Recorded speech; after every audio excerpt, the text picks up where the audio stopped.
Olá a todos, meu nome é Flávio Rocha e este é mais um vídeo do programa Unimed Você. E hoje eu tenho o prazer de falar com o médico, o cirurgião, Dr. Daniel Molinar, e nós vamos bater um papo sobre cirurgia sem a necessidade de transfusão de sangue. Dr. Daniel, é um prazer falar com o senhor sobre esse tema tão importante. Boa tarde, Flávio. Boa tarde, Rafael.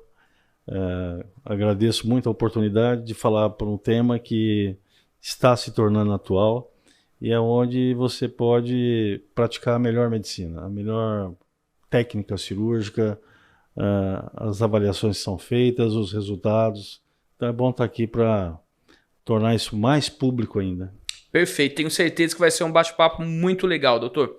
Lembrando, pessoal, que essa e outras entrevistas vocês podem acompanhar pelas redes sociais da Unimed Lençóis Paulista, Facebook, Instagram, LinkedIn, YouTube e também pelo nosso site www.unimedlp.coop.br. Doutor Daniel, sempre a nossa primeira pergunta é um pouco do currículo do nosso entrevistado, daquele que a gente está batendo um papo. Por favor, conta para nós aonde foi a formação do senhor, as especializações e um pouco da carreira profissional. Perfeito. Eu iniciei o estudo da medicina em 1980, em Ribeirão Preto, na Faculdade de Medicina da USP. Fiz a graduação toda e também a parte da residência médica, onde eu fiz 3 anos de cirurgia geral e 2 anos na especialidade na área de urologia. E terminando o curso, em final de 89, eu vim para Lençóis Paulista para começar a minha vida aqui profissional. E desde então eu estou aqui. Em 2002 eu fui convidado pelo Hospital Pronto Acordo de Bauru para fazer parte do corpo clínico deles. E logo na sequência também a Beneficência Portuguesa, sempre na área de urologia. E logo a seguir eu continuava dando meus plantões aqui em Lençóis Paulista e também fui convidado para fazer a parte do corpo clínico da Santa Casa de Pederneiras, também na área da cirurgia e da urologia. E agora, mais recentemente, nós montamos o Instituto de Cirurgia Sem Sangue, ele é anexo à Santa Casa de Bariri. Bacana. E onde nós atendemos os pacientes, aqueles que não aceitam transfusão de sangue. Perfeito. Então, temos feito esse trabalho tanto lá como aqui. Sim, em toda a região, né, doutor? Praticamente toda a região. E agora, a partir de 2018, aí eu passei a ser palestrante convidado para falar sobre cirurgia sem sangue para alunos das faculdades de medicina aqui no estado de São Paulo, em Vitória, no Espírito Santo. Que legal. Em Minas Gerais, em Montes Claros. Que ótimo. Então, temos passeado aí. Legal. Mostra que tem um currículo bastante amplo, bastante completo. O senhor comentava antes da gente iniciar a entrevista, mais de 9.000 cirurgias até novembro do ano passado, né? Quando o senhor fez a última contagem, vamos assim dizer. Nesses 37 anos já chegamos a isso aí. Bastante. E mais recentemente, de 2008 para cá, as cirurgias sem uso do sangue, que já chegamos a ultrapassar a marca de 2.200 cirurgias. Perfeito. Doutor Daniel, começando agora o nosso bate-papo, direcionado realmente para a cirurgia sem sangue, mas antes de tudo a gente precisa entender o que é o sangue e qual a função dele no corpo humano. Por favor, nos explique. Sangue a gente tem que entender que é um órgão, como é o coração, os pulmões, os rins e mais outros. Então, ele é responsável pelo transporte das substâncias nutritivas do nosso corpo. Ele é responsável pelo transporte também dos gases, oxigênio e o gás carbônico. Responsável também por toda a parte de transporte dos fatores de coagulação, seja onde for o processo que desencadeia uma pequena hemorragia, é o sangue que vai lá fazer o tampão de plaquetas e fibrina para estancar o sangramento, certo?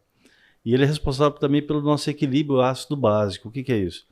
A nossa bioquímica, a nossa fisiologia, ela tem que trabalhar num estado ótimo com o pH, que é um índice de acidez do nosso sangue, por volta de 7,4. Então é ele que, através dos radicais oxidativos, os bicarbonatos, os fosfatos, os próprios íons cloreto, cálcio, que fazem esse equilíbrio se manter, tá certo? Então ele é, como qualquer órgão do nosso corpo, é fundamental. E eu gosto de chamar sempre a atenção o seguinte, que todas as pessoas, pelo menos uma vez por ano, vão ao cardiologista, vão ao oftalmo, vão ao gastro, vão ao dermato, e não se dão conta da importância do sangue, não visitam a hematologista. E a gente tem que ter isso em mente, porque o sangue é algo assim, e nós vamos ver durante a nossa entrevista, que é extremamente importante. E o meu sangue não é igual ao seu sangue, não é igual ao sangue do Rafael. Mesmo que sejamos do mesmo grupo sanguíneo, eles são completamente diferentes. Olha só. Agora há pouco foi descoberto, agora há pouco é recente porque ninguém até então conhecia, mas agora nós estamos com um outro tipo sanguíneo, que é chamado ER. Então tem o A, tem o B, o AB, o O e agora o ER. Então agora se chama atenção para mais um novo antígeno de superfície da membrana celular hemática, que é responsável por uma série de patologias aí que até então não se desconhecia. Não, mas eu passei sangue A para o paciente A também, por que deu errado, o que aconteceu? Então a pesquisa hoje é muito importante nesse sentido. E tem nos valido aí de bons resultados a partir do momento em que esse paciente que não recebe sangue, ele evolui melhor. Perfeito, a gente vai falar muito sobre isso. Doutor, a transfusão de sangue, como ela acontece? Seja por conta de uma cirurgia ou por outro fator.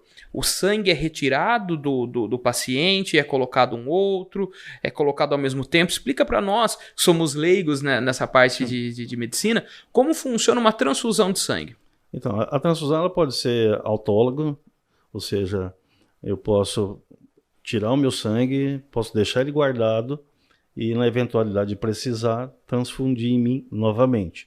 Ou eu recebo sangue de uma outra pessoa, de um doador, que é um sangue também do banco de sangue, e que numa situação que o médico acha adequada, o anestesista ou o intensivista, ele pode fazer uso desse sangue. Lembrando que é um órgão que está ficando cada vez mais raro e mais escasso. Haja visto o que aconteceu na pandemia, sim, a quantidade de sangue que foi preciso ter, chamar para formar um novo estoque ou aumentar, sim, o estoque. Então acaba a humanidade ficando refém de uma situação como essa. E nós vamos ver também que tudo é possível tratar sem o uso do sangue. Legal.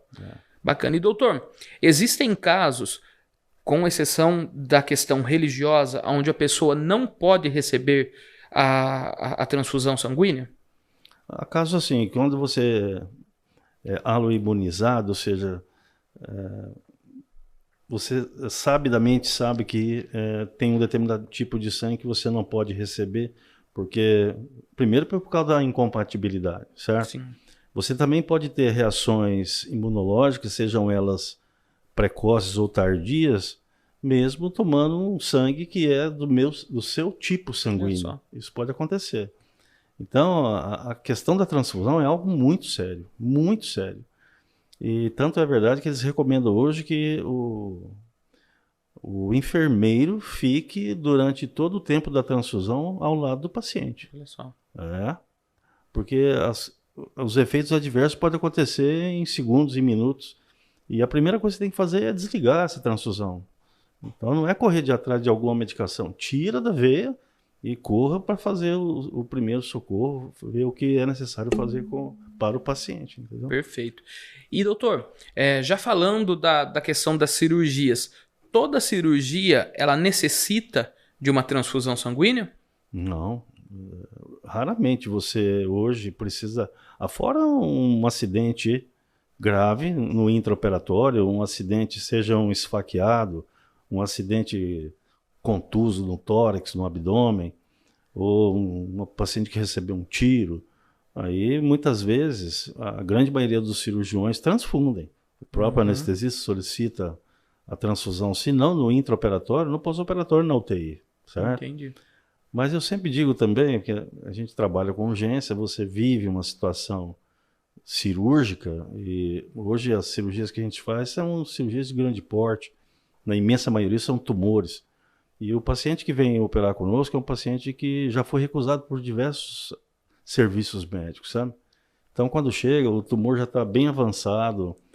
Muitas vezes é comum os tumores renais avançados, eles adentrarem a veia renal e, com isso, adentrar na veia cava, que é uma veia que tem um diâmetro de 3,5 centímetros. Você imagina aquilo ali se ferir, seja cirurgicamente ou um acidente que ocorra, sangra muito, entendeu? Mas eu digo assim, se o paciente que chega num pronto-socorro, vítima de um acidente, um esfaqueado, um atirado, um trauma contuso, em estado de choque, o que é o choque? Quando a gente fala em choque, a gente fala em um choque hemorrágico, ou seja, houve uma perda sanguínea muito grande com queda da pressão arterial. Sim. Então, se ele chega no PS, na verdade ele não está precisando de sangue, ele precisa de volume. Volume por volume, você pode dar soro fisiológico, até melhorar as condições clínicas do paciente. Você pode dar uma solução que tem amido, que é o Voluvem, que também é um expansor.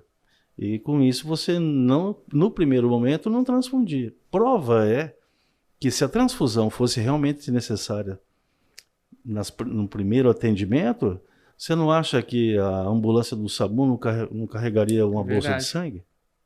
Então, há uma série de controvérsias aí que a gente tem que levar isso em conta, tá certo?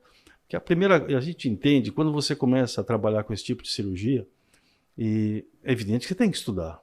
Sim, sem dúvida. Porque muitas vezes numa entrevista como essa, você pode me fazer uma pergunta que eu não sei responder, ou responder errado, vai ficar muito chato para mim. Exato. Então, quando você vai, e a gente costuma ir em determinados locais aí, nas faculdades, as palestras que a gente faz, você tem que ir bem embasado, sabe? Sim.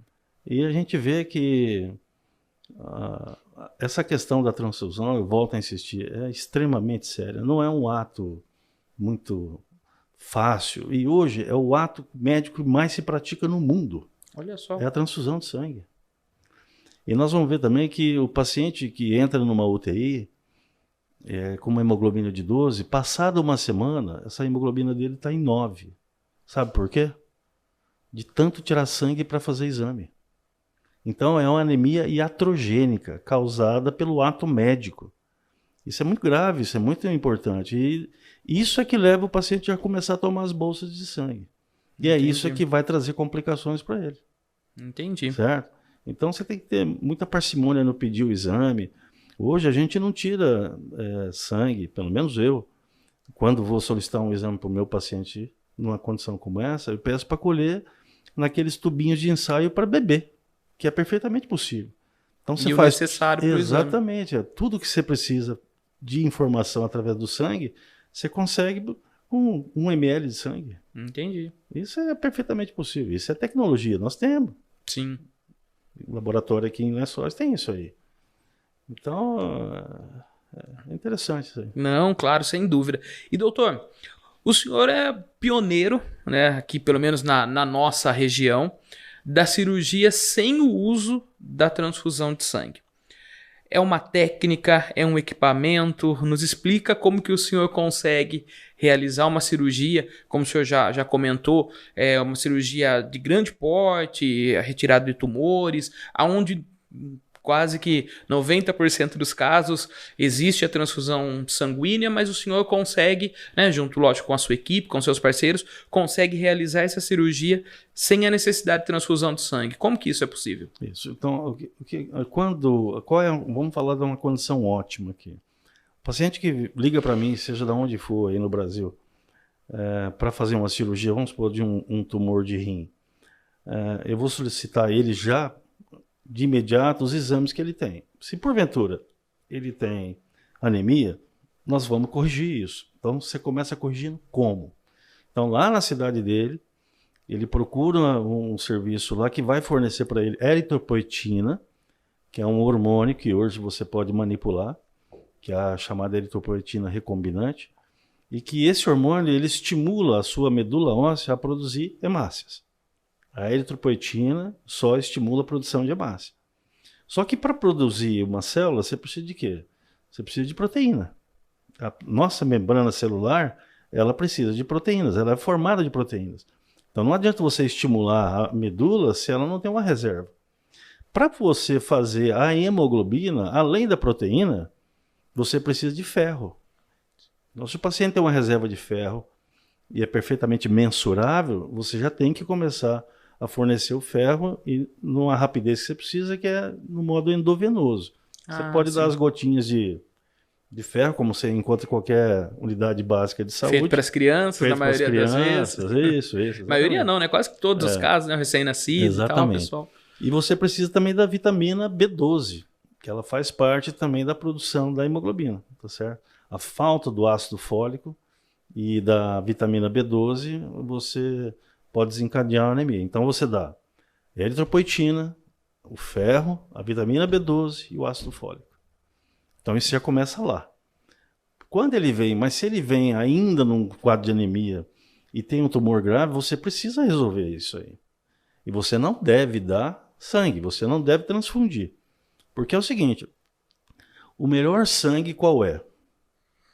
O nosso próprio. Exatamente. O nosso sangue é o melhor para mim, o meu sangue é o melhor para mim, o seu sangue é o melhor para você. E qual é a melhor transfusão? A nossa própria. Aquela que não acontece. Porque o nosso sangue, mesmo que estocado, ele começa a ter as mesmas características de um sangue de um outro doador, enquanto também estocado. A membrana celular, a conformação da hemácia, que é o eritrócito, ele muda quando já congelado. Então ela começa daquele formato como se fosse uma almofada invertida, ela passa a tomar um formato de uma estrela, como se fosse um carrapicho. Olha só. E isso a gente vê que na microcirculação, e é lá que todo mal acontece, é na microcirculação. Lá ela começa a entupir os capilares, porque a hemácia ela tem um tamanho maior do que o diâmetro do capilar. Então, para ela chegar lá na frente e fazer a troca do oxigênio e do gás carbônico, ela tem que se moldar ao capilar para poder passar do outro lado. Então ela tem que ser maleável. Sim. Se ela não é maleável, ela endurece, e isso acontece, ela chega lá na frente, ela entope. Olha só. Se ela entupiu, ninguém vai passar também. Mesmo que as hemácias sejam do próprio paciente. E aí vai acontecer o quê? Não vai haver troca. Quando não há troca, começa a haver a morte celular. E as pessoas têm que entender, e tem trabalhos médicos mostrando isso, que um paciente que sofre uma transfusão hoje, se ele infartar daqui 4 anos, tiver um derrame daqui 4 anos, tiver um acidente vascular cerebral daqui 4 anos, há pesquisas mostrando que isso pode muitas vezes estar relacionado com aquela transfusão. É só. Então não é um ato isolado. Existe uma conformidade aí entre uma coisa e outra. Então por que você vai expor o paciente a esse risco se você pode tratá-lo de outra forma, com a outra alternativa? E é isso que a gente faz. E a gente tenta fazer isso da melhor maneira. E temos conseguido aí bons resultados. Sim. E doutor, isso acontece, essa não transfusão, tem o auxílio de uma máquina, de um equipamento? Isso. Como então, que... continuando. Vem esse paciente para mim, mas ele continua um pouco anêmico. O que eu vou fazer? Eu não posso perder aquele sangue que ele já tem pouco. Então, como é que eu faço isso? Eu utilizo a máquina recuperadora de sangue, chamada, todo mundo conhece como Cell Saver, ou seja, um salvador de células. Legal. E essa é a tradução livre da palavra. E o que faz essa máquina? Essa máquina ela tem um aspirador. Então, eu vou operar você de um tumor no seu fígado, que é um órgão que recebe muito sangue. Então, qualquer corte que eu faça nele, ele tem o potencial de sangrar. E sangrar bastante. Então eu não posso fazer a cirurgia em você, uma vez que você não pode receber sangue, usando compressas para ir secando esse sangue. Porque a compressa ela vai para o lixo. Sim. E aquilo que nós estávamos conversando, eu vou transferir você da mesa cirúrgica para dentro do lixo através das compressas cheias de sangue. Sim. Então isso não cabe. Então não é só aquele paciente que por determinação espiritual, religiosa, não aceita o sangue. As pessoas hoje estão entendendo, e isso o Dr. Google tem ajudado bastante, que é o seguinte, ele fala, olha, eu não sou que seja lá uma testemunha de Jeová, que a gente sabe que não recebe sangue, Mas eu não quero receber sangue. Eu sou da católica, eu Sim. sou da protestante, o que for. Mas eu tenho a noção já de que o sangue ele pode me trazer riscos. Sim. Então eu quero usar a máquina também. Se eu pode usar a máquina em mim, posso usar. Então essa máquina, porque esse sangue então do campo cirúrgico entra na máquina, a máquina lava esse sangue, centrifuga e devolve hemácias. Só hemácias. Aí você fala, puxa vida, mas e os fatores de coagulação, as proteínas, o soro? Isso vai tudo embora? Vai tudo embora. Esse é perdido, a gente chama líquido de escória, mas ele devolve as hemácias. Então a gente garante a oxigenação dos tecidos Sim. através da hemácia que foi recuperada. Agora, as outras questões, aí você vai ter que correr atrás. Fatores de coagulação, algum distúrbio hormonal que ocorra, assim, passado. Então, numa situação como essa, e a gente utiliza essa máquina mesmo em tumores. Mas aí você pode me perguntar, mas não vai esparramar o tumor? Uma vez que eu estou mexendo no Sim. tumor, esse tumor vai ser aspirado, a máquina vai devolver depois no saquinho das hemácias que eu acabei de recuperar. Tem pesquisa mostrando, isso é uma coisa controversa, mas coisas recentes agora do ano passado dão conta de que se você usar um filtro que chama filtro leucocitário, a chance de passagem dessas células para a circulação depois é praticamente zero. Olha só. Mesmo que se acontecesse isso, o que você está trazendo o paciente? Você está trazendo o paciente numa condição quase que já condenado para uma situação que agora ele não tem mais o tumor, mas se porventura aparecer alguma coisinha, você trata com a quimioterapia. Exatamente. Certo? Então, muitas vezes a cirurgia que a gente faz são cirurgias citorredutoras. Ou seja, vamos tirar o máximo de câncer que a gente consegue tirar. Sim. E vamos dar uma oportunidade para ele para fazer depois um outro tratamento adjuvante, que é a quimioterapia, a radioterapia, o que for. Sim. Certo? E os resultados têm sido, como eu disse, muito bons. Muito bons. Legal. E doutor, a próxima pergunta é se qualquer cirurgia pode ser feita com a utilização dessa máquina, uma cirurgia onde a pessoa talvez precise porque levou uma facada ou um acidente de carro. E também, como a gente está no Outubro Rosa, as cirurgias para retirada de câncer de mama, esse tipo de situação, também pode ser utilizada essa máquina? Para qualquer cirurgia pode ser realizada. É evidente que, pelo custo, cada filtro custa R$ 4.800. É algo assim que não é barato. Sim. Certo? Então, cirurgias de pequeno porte, do meu ponto de vista, é perfeitamente dispensável você utilizar uma máquina dessa. Sim. Agora, se você vai adentrar a cavidade abdominal, se você vai adentrar o tórax, uma cirurgia ortopédica de quadril, grandes cirurgias, cirurgia de coluna, então são cirurgias que o potencial de sangramento é grande.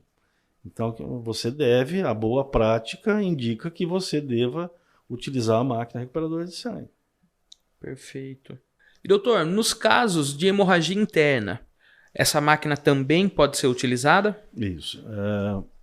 Muitas pessoas falam assim, mas espera um pouco, e se esse paciente que sofreu uma facada, essa faca pegou o intestino grosso e está cheio de cocô dentro da barriga, como é que eu faço?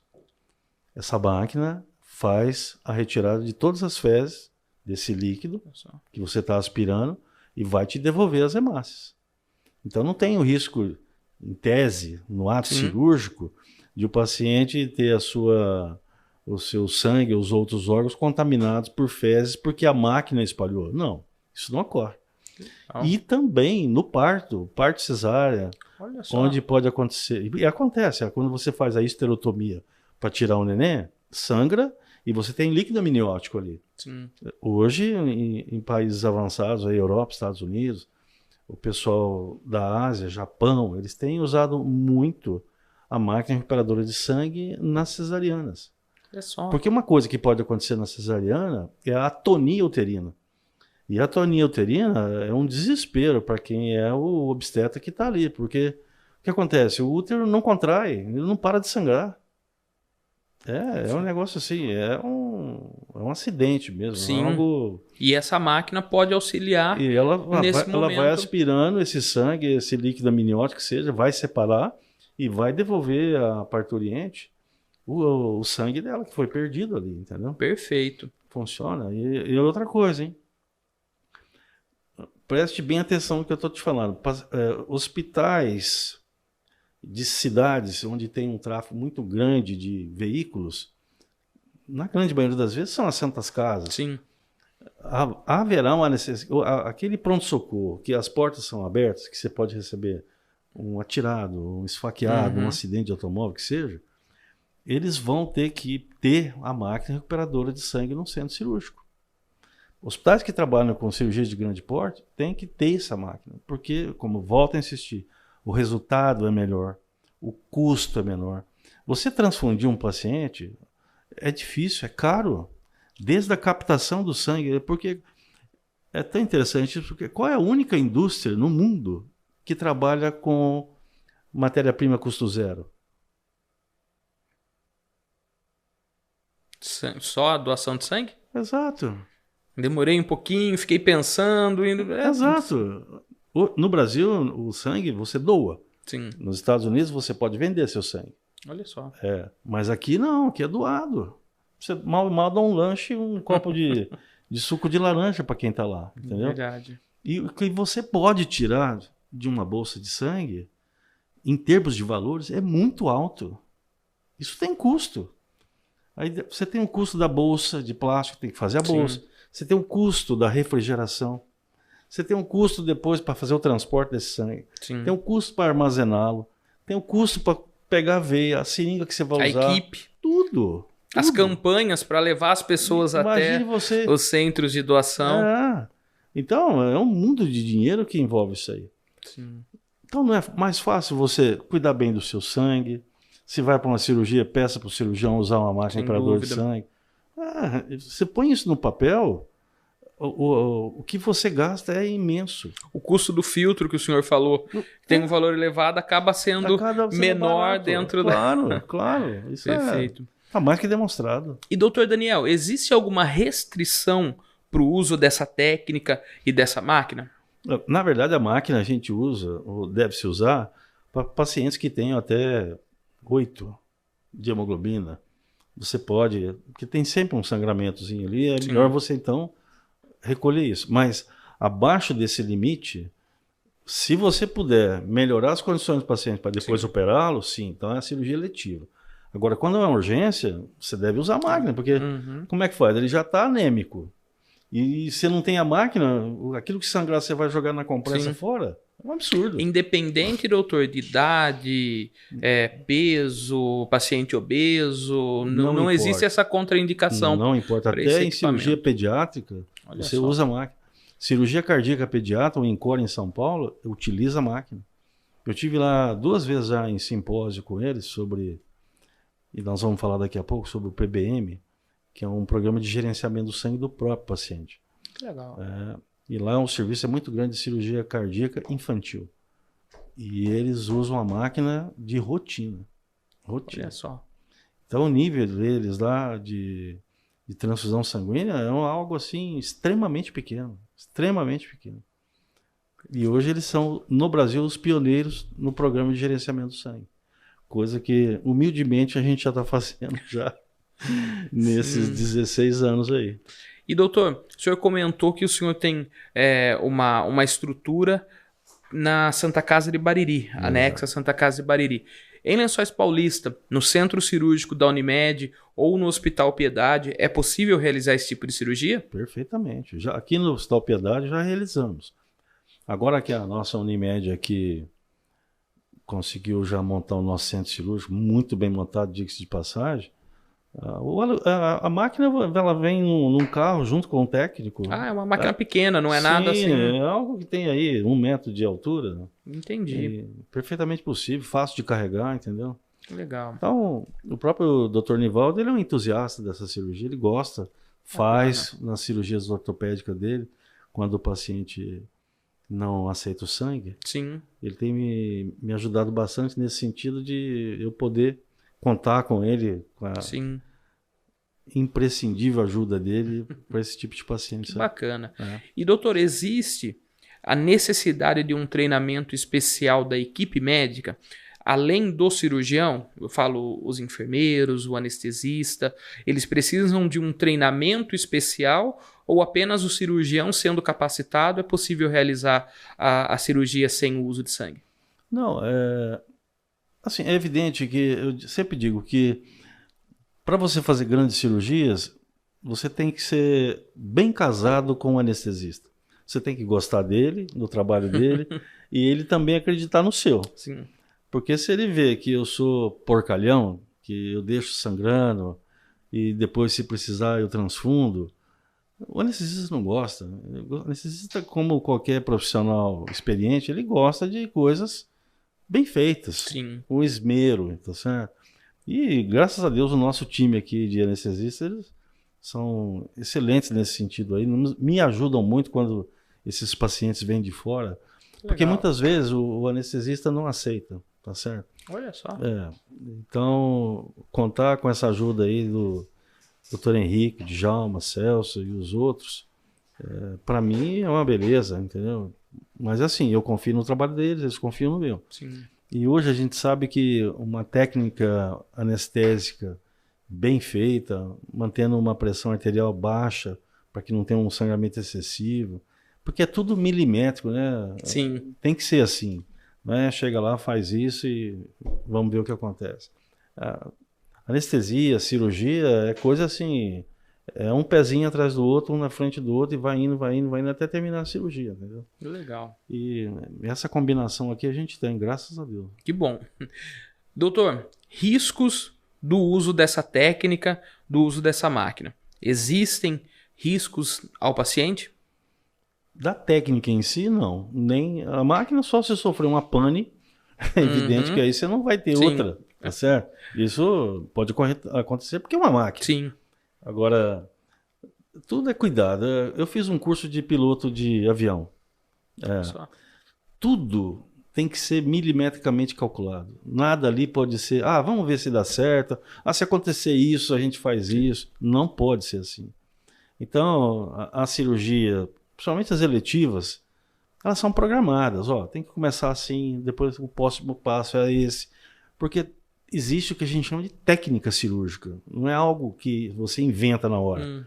Como é que é? O primeiro passo, o segundo passo, o terceiro passo. Porque você sai do primeiro passo e vai para o terceiro, você já mudou a rota. Se mudou a rota, de repente não tem nem um aeroporto perto para você pousar, entendeu? Verdade. É a mesma coisa com a cirurgia. Então, é técnica. Se tem uma técnica que vem dando certo há 1000 anos atrás, isso é um exagero aqui, mas que seja 500 anos atrás, 200 anos atrás, por que você vai inventar de mexer naquilo, alterar essa técnica? Então, a utilização da máquina, ela dá ao cirurgião, primeiro que ela dá, o primeiro benefício é o paciente, depois é o cirurgião e também o anestesista. Porque quando o anestesista vê que você está jogando as compressas cheias de sangue no lixo, ele fica desesperado, e com razão. Sim. Agora, quando ele vê que esse sangue que está saindo do paciente, que está sendo aspirado e vai voltar, ele tem confiança na equipe. Ele fala, olha, pode sangrar, mas eles vão me devolver o sangue. Tá certo? E outra coisa, eu tenho por mim o seguinte, toda cirurgia que eu faço num paciente que não aceita sangue, eu sempre faço a cirurgia aberta. O Dr. Juan, que trabalha comigo, que é docente, ele tem treinamento em cirurgia videolaparoscópica, muito bom, mas eu tenho um combinado com ele. Nós não fazemos cirurgias de grande porte em pacientes que não aceitam sangue por videolaparoscopia. Porque se acontecer um acidente, até a gente tirar os portais, que são aqueles trocáteres, virar o paciente, chamar a enfermagem para mudar a caixa de cirurgia, fazer isso, Você imaginou quando já sangrou? E se eu não tenho a máquina? Então, não, nós temos isso por princípio. Então é o corte mesmo. É o corte cirurgia mesmo, como nos velhos tempos. Porque se houver um acidente, você põe o dedo onde está sangrando, dá 2 pontinhos e fechou. Acabou. Então, é assim, como esse paciente ele não aceita, essa oportunidade, essa possibilidade eu não tenho mais. Entendi. Então, você imagina, o meu cerco tem que ser muito maior. Não, perfeito. Não? Ótimo. Doutor Daniel, a gente está chegando no final do nosso bate-papo, um bate-papo muito bacana, muito esclarecedor, né? Algo que a grande maioria das pessoas desconhece, né? Acredito que toda cirurgia existe essa necessidade. O senhor também falou muito sobre a importância do sangue, tecnicamente, isso é muito importante, é isso que a gente busca, né, nesses nossos vídeos, nesse nosso podcast. E eu deixo agora, doutor, o microfone aberto para que se faltou alguma pergunta, se o senhor quer reforçar algum ponto. Eu só queria... A gente está aqui para te ouvir. Para a gente finalizar, eu gostaria de falar sobre o PBM. O PBM é da sigla do inglês Patient Blood Management, ou seja, gerenciamento do sangue do próprio paciente. O que significa isso? É aquilo que a gente estava falando lá no início. É você cuidar bem do seu sangue. Porque, como a gente falou, a melhor transfusão é aquela que não acontece. Sim. Certo? Então, vamos se cercar, vamos melhorar as condições primeiro de toda a parte de coagulação, de anemia, ver o que está faltando, corrigir, para depois fazer a cirurgia. Certo? Então, eles viram, e isso já é política já de Estado, praticamente, nos Estados Unidos e na Europa, desculpe, que é esse PBM. Ou seja, você tem um tumor, seja lá onde for.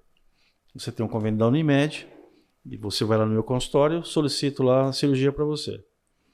Quando o auditor vai ver os seus exames, ou eu mesmo lá no meu consultório, eu vou falar, espera um pouco, você está com 8 de hemoglobina, você está com 7 de hemoglobina. A cirurgia é eletiva. Vamos tratar primeiro isso aí. Porque se eu fizer assim, vai lá na Unimed, pede autorização da cirurgia, o nosso auditor, olhando o seu exame e sabendo de tudo isso que a gente falou aqui agora, ele não vai deixar operar.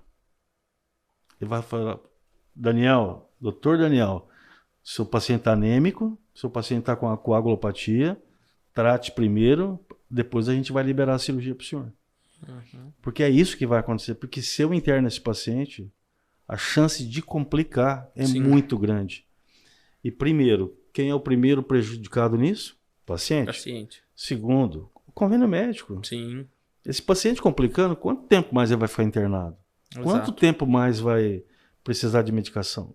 E outras complicações que podem aparecer. Pode até ter que ir para uma UTI. Exatamente isso. E quando não, ele recebe alta dias depois, mas volta complicado. Sim.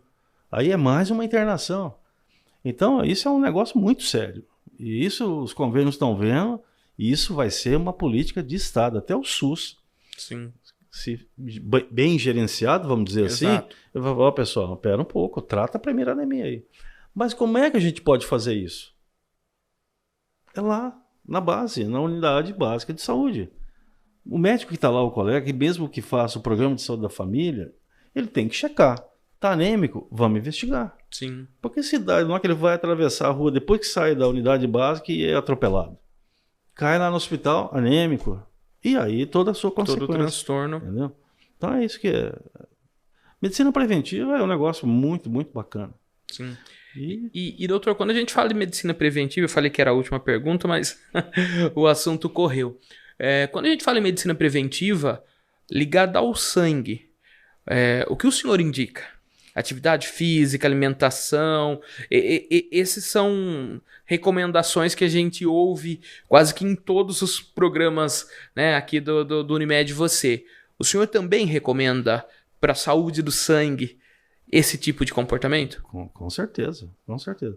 E há uma novidade aí, pelo menos do meu ponto de vista, chegando, que é os malefícios do glúten. Glúten é uma proteína vegetal do trigo, né?